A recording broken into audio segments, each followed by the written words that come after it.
second est resté prononcé second, bien qu'écrit second. Je vois bien qu'à l'oral, l'explication n'est pas si simple. Quand second arrive premier. Historiquement, second s'écrivait second, avec une étymologie latine secondus, qui signifie qui suit. L'orthographe a alors été unifiée afin de ressembler à sa racine.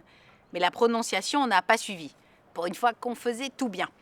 Et second est resté prononcé second, bien qu'écrit second.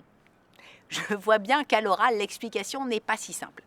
Second, donc, qui est un mot connu de tous, veut dire qui vient immédiatement après le premier.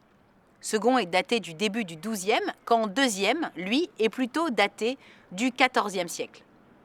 Second serait donc arrivé premier, devant deuxième, plus de 200 ans avant, pour dire exactement la même chose. Franchement, quelle idée. La même chose? Oui, puisque deuxième est tout autant défini comme qui vient immédiatement après le premier. C'est donc exactement la même définition. Alors, duchesse, second ou deuxième, c'est pareil?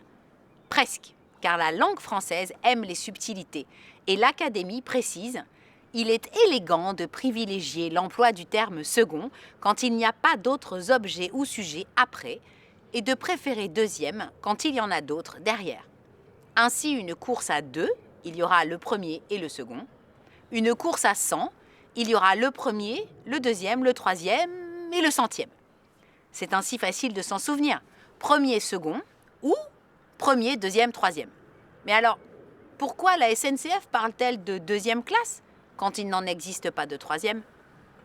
Et pourquoi au lycée, disons-nous, je suis en seconde, alors même que pourtant il y aura une première après et qu'il y a eu une troisième avant?